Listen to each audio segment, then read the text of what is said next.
విత్తనములు చల్లడానికి కర్షకుడు వెళ్ళాడు. అతడు చల్లుతున్న సమయంలో కొన్ని విత్తనాలు దారి పక్కన పడి తొక్కబడ్డాయి. ఆకాశ పక్షులు వాటిని తినివేశాయి.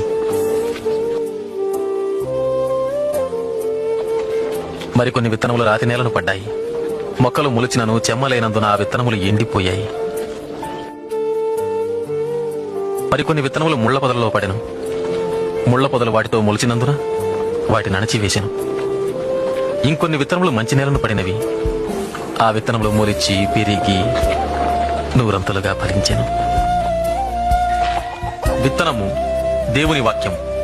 త్రోవ ప్రక్కన పడిన విత్తనములు ఎవరనగా వారు వాక్యం వింటారు, కానీ అపవాది వచ్చి వారి హృదయంలో నుంచి సందేశాన్ని దొంగిలించుకుపోతాడు. వారి నమ్మి రక్షణ పొందకుండాట్లు చేస్తాడు.